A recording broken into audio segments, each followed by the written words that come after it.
All right, good morning, afternoon, evening, whatever time of day it is that you're watching this. We're going to go over probability, and so these are vocabulary words that I would like you guys to write down somewhere so that way you can reference or just should it memorize. But all probability is the measurement of the likelihood of something happening. And we have two different types of measurements that we take. We have theoretical probability is what is your hypothesis, what should happen in the experiment or in the situation. And then experimental probability is what actually did happen in that event or in that experiment, which we'll go through some examples so you guys can actually tie those words to realistic examples of what we're talking about.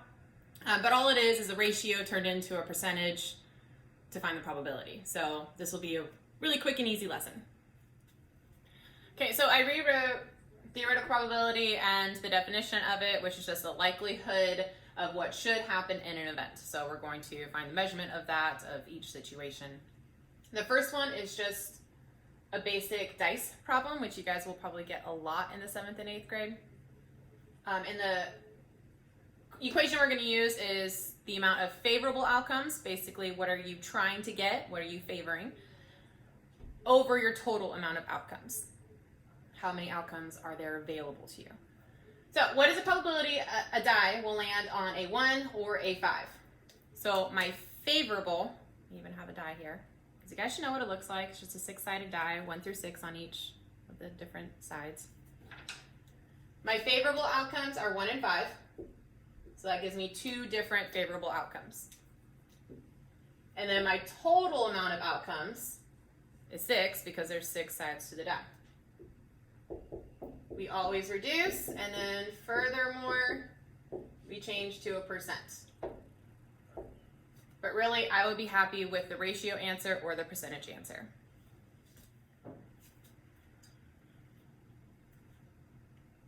Okay, still dealing with theoretical probability, and I'm still dealing with my equation, favorable outcomes out of total amount of outcomes. So I'm still looking at my question, trying to figure out what is the favorable, what am I looking for, and then what's the total? And I'm going to reduce, change it to a percentage, and that's my theoretical probability. So what is the probability a die will roll on an odd number? Well, we know dice are 1 through 6, and if I have 1, 2, 3, 4, 5, 6 on my 6-sided die, half of those would be even and half of those would be odd. So if I have favorable out of total, my favorable outcomes, a total amount of odd numbers, which are 1, 3, and 5, out of my total amount of outcomes, which is the 6 sides of the dice. And then we reduce, change it to a percentage. Again, me as a math teacher, I would accept either one of these as an answer. You can either give me the percentage or you can give me the final reduced ratio of it. Just make sure that you double check with whatever math teacher you're working with, as we all tend to prefer different things. But either one, I'm happy with. All right, let's go through a few more problems. We're going to keep doing this until I feel like I've given you guys enough examples to where you feel like you're comfortable to do this on your own. So, what is the probability of pulling an ace out of a normal deck of cards? I'm going to box the keywords ace and normal deck of cards because it's important that I know I'm dealing with aces, so I know exactly how many are in the deck. There's 4 aces in a deck, spades, clubs, hearts, and diamonds, so 2 black and 2 red. And then it's important that I know I'm dealing with a normal deck of cards, so I know exactly how many cards are in my deck, because I'm dealing with a regular set of deck of cards, which means there's 52 total cards. So, always going back to this favorable out of total amount of outcomes. Favorable, what am I looking for? Well, I'm looking for the aces. Total outcomes, how many outcomes do I have? Well, I have 52 cards in the deck, therefore I have 52 different outcomes that I could get when I pull those cards out of a deck. So, favorable over total. I'm going to have 4 different aces I can pull out of the deck out of 52 cards total. This is not a fully reduced ratio. Both of them are even. They can be cut in half, and actually they can be cut by 4. That would be your greatest common factor between 4 and 52. So I'm going to cut them both by 4 and get 1/13. I would appreciate it if you guys did take a step further to change it to a percentage, especially when we're dealing with these odd numbers. We don't really change 13ths to percentages that often. So it's really great practice. However, again, me as your math teacher, I am comfortable with you guys just giving me 1/13 as an answer. But furthermore, if you change it to a percentage, you would do 1 divided by 13, or you would set up a 1 box, 1 over 13 equals x over 100, cross multiply and divide. But once you do that, your answer should come out to 7.69%. And then yes, it is partially rounded because it does keep going, I believe. But yeah. Okay, now we're going to go through what the probability is of pulling a face card out of a standard deck of cards. Face cards are a little bit different. Let me actually even box that for you. Now, I have a deck of cards here that is slightly different than the ones that you guys are used to.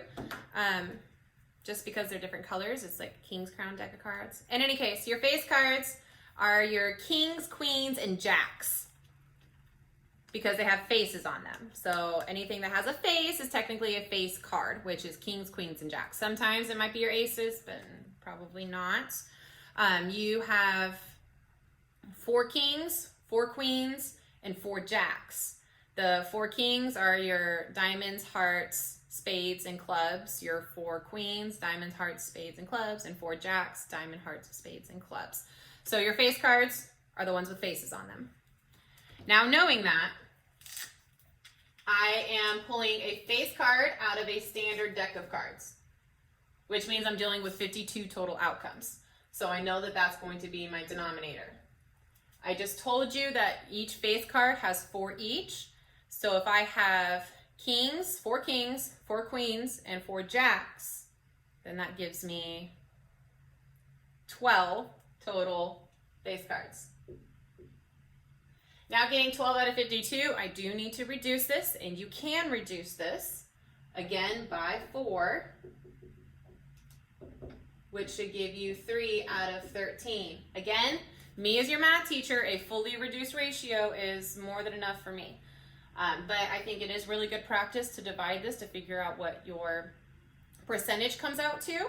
So you could do 3 over 13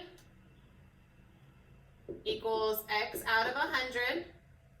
And then cross multiply and divide to find your percentage. Or you can just do 3 divided by 13, 13 going outside your house, 3 going inside your house, put a decimal in zeros, and then you can divide it out. But your answer should come out to 23%.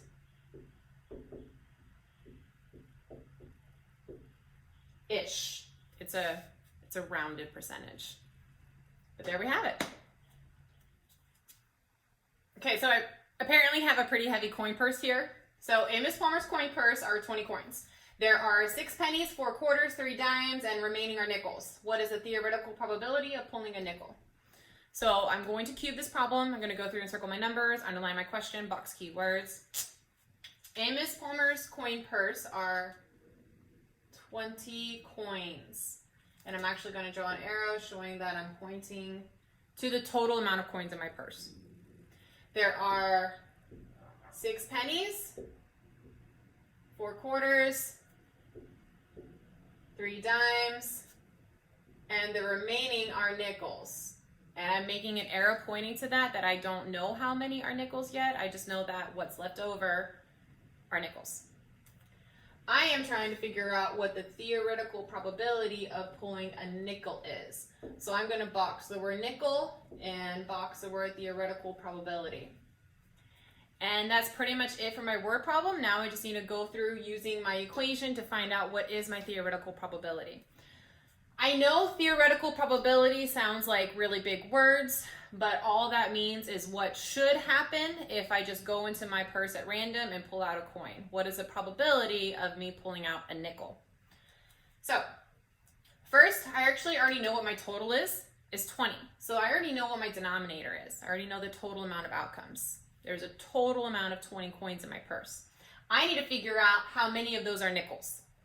So I first need to figure out how many of all the other coins I have. So 6 plus 4 plus 3 plus the amount of nickels should give me 20. So 6 plus 4 mentally is 10. 10 plus 3 mentally is 13. So 13 plus nickels equals 20. And just from this equation, I can see that I have 7 nickels. Because my last step will be to subtract both sides by 13. 20 minus 13 equals 7. So n equals 7. Whoa, sorry guys. Let me just rewrite that. Okay, n equals 7. So my favorable, I'm looking for nickels. My total, I know, is 20. So I would get 7 out of 20. Now this can be my answer, but again, I want you guys to practice going one step further and turning it into a percentage, especially when your denominator is as easy as 20, because 20 can go into 100 easily. So if I set up a 1 box,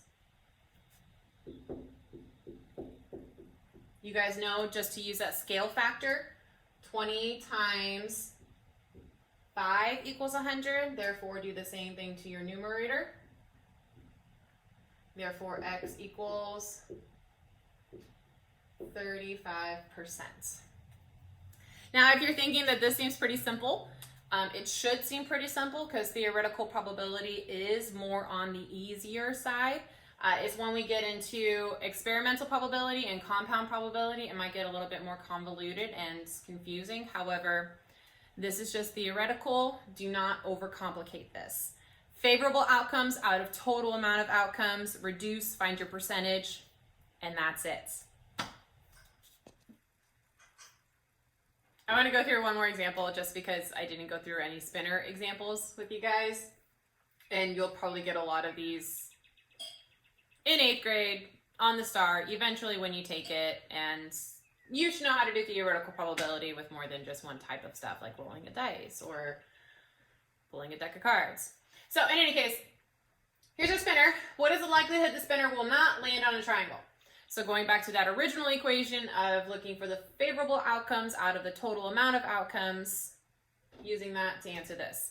My favorable is not triangles. Therefore, it is your squares and circles because it's favorable. So I need to count how many squares and circles out of how many total.